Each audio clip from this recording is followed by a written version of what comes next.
The WNBA is finally starting to get some shine. But at the moment, they are still projected to lose $50 million after this season is done and over with.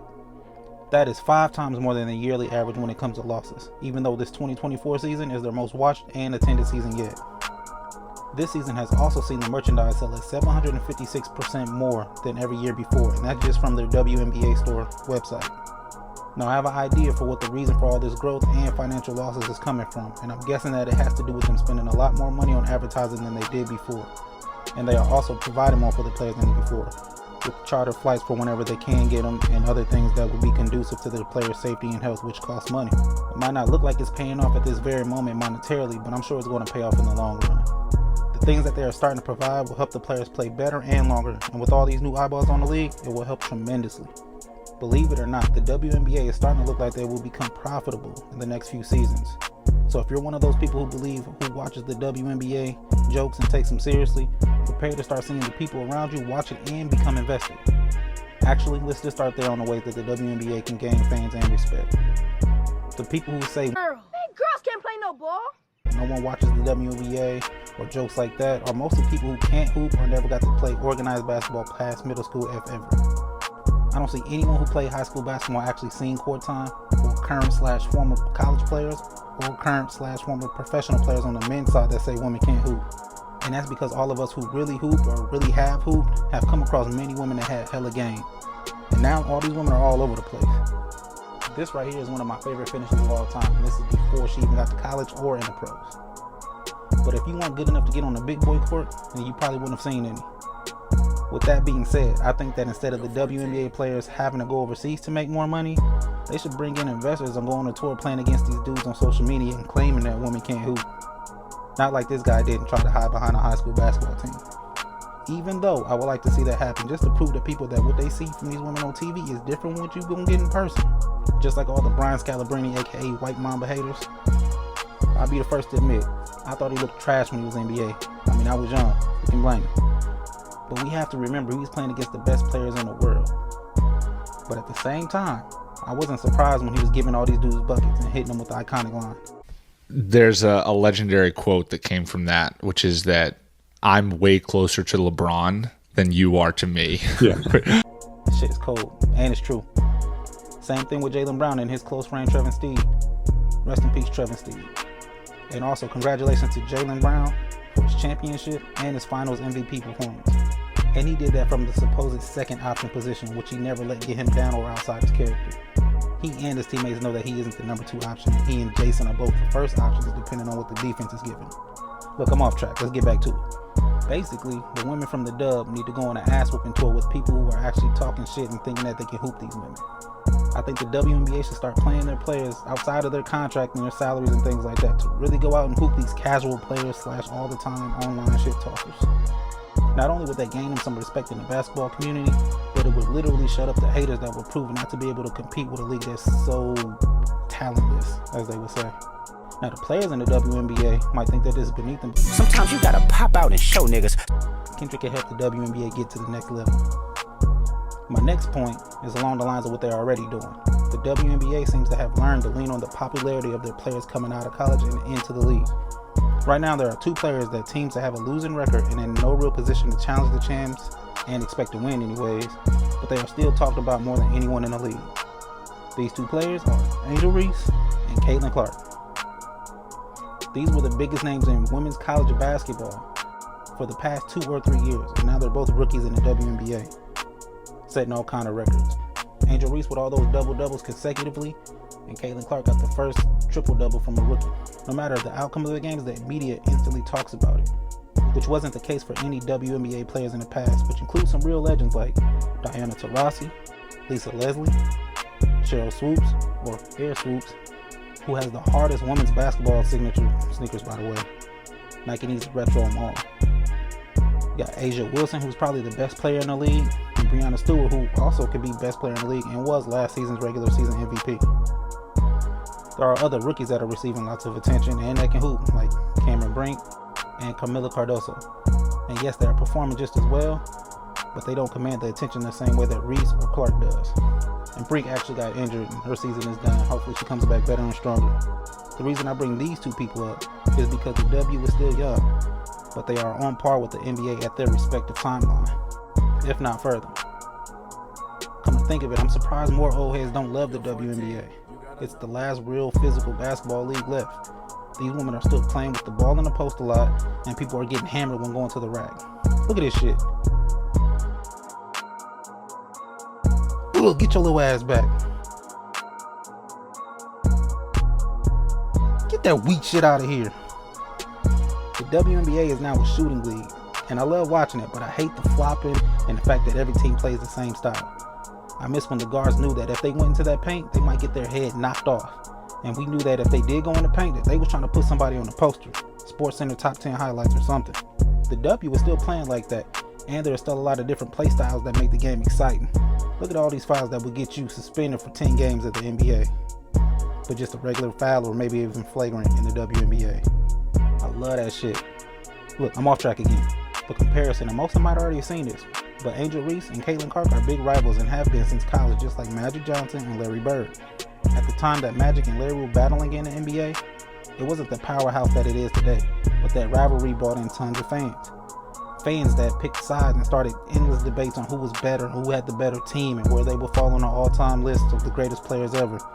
And they both had different gameplay styles, so you couldn't just judge them in a linear way, which means that the debate would never be based on anything other than opinions. And everybody has those, and everybody thinks theirs is the one that's correct. The NBA kind of needed this rivalry to keep it afloat until this man came in the league and established the GOAT conversation and placed himself in that spot. The WNBA is having their Magic and Bird moment right now with Reese and Clark. I admit both of the teams aren't doing extremely well, and they aren't the best players in the league yet, but they are still both rookies and having great rookie seasons while drawing in record-setting crowds and viewership for the WNBA. Right now this rivalry is raw and exciting. And again, the WNBA is still playing physical style of basketball. So this rivalry is showing up on the court in the same way that the Magic and Bird rivalry did. I think the rivalry playing out this way will help the WNBA grow in the same way that the NBA grew during the Magic and Bird rivalry. And on top of that, I think the Jordan of the league has yet to come into the league.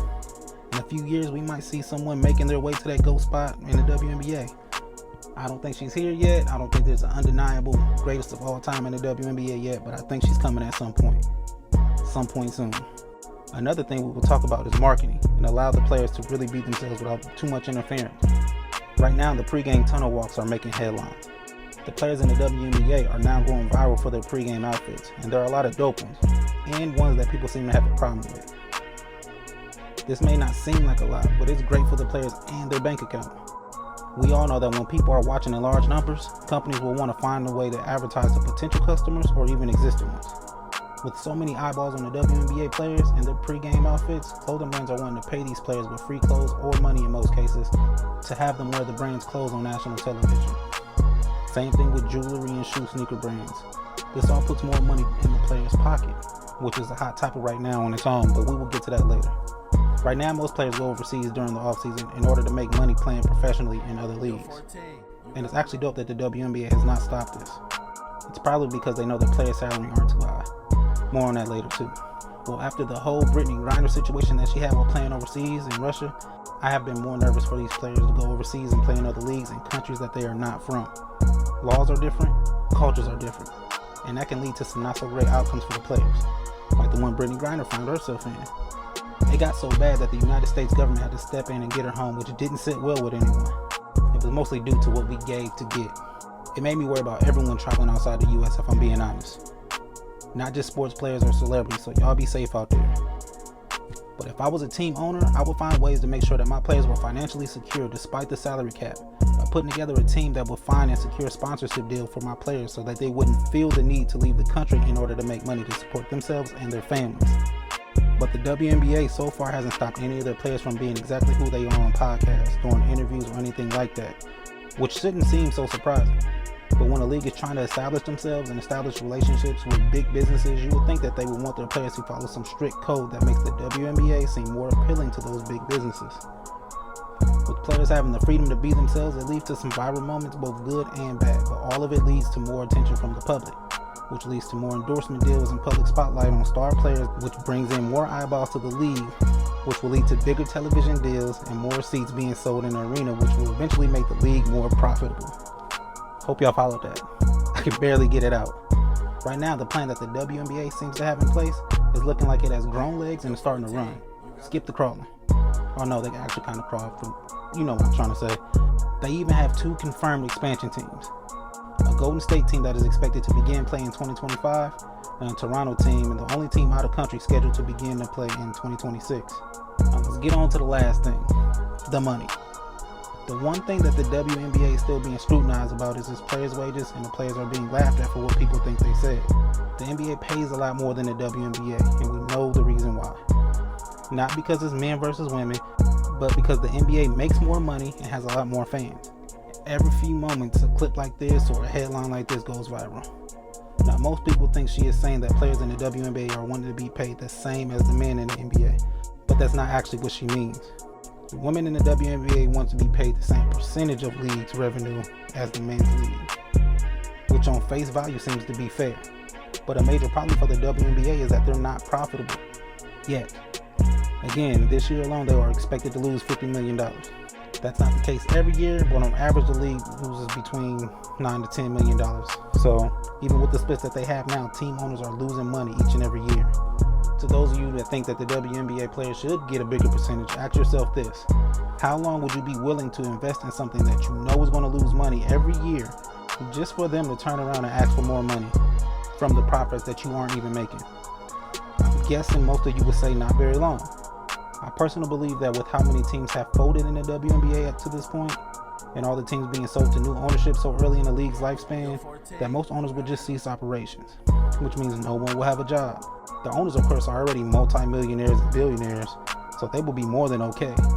But if all the owners decided, hey, I'm not making any money, I'm only losing money, you want more money, I'm just going to cut everything, that would make so many kids and current players lose their dreams damn near overnight, or at least in the way that they dreamt them up. Because dreamt the word? It is now if it wasn't before. Oh, yep, it is. See, I'm smart. You should listen to me. To all the current WNBA players, you are currently playing for future generations to get the revenue splits that you want now. And Kelsey seems to know this, but she still plans on shaking up the room. It's just not financially feasible at this point in time for you to get them right now. Even the rookies this year, like Reese and Clark, will most likely not see the revenue splits that the current players want. But that doesn't mean stop fighting for better splits. Keep doing it, and while you're at it, take advantage of what even the early NBA players didn't have: social media and media in general. The amount of money you can make outside your WNBA contract in today's world is insane with all the endorsements and self-made businesses. So right now, just keep doing what you're doing, because you will see it pay off in one way or another. Whether it be your kids that go on to play in the WNBA with those splits that you're fighting for now, or just knowing that you're a part of history, so whenever the women do get paid the same splits that you are asking for now, gets it. Overall, the WNBA is in a great spot, and they are showing signs of becoming a mainstream sport and one that's being more and more respected. If the WNBA leans into what we discussed today, I'm sure that they will. Now, if you guys made it this far, thank you. Please sub up to the channel. Please subscribe before leaving the video. Like the video, and check out some of my other videos. Till next time, y'all be great. I'm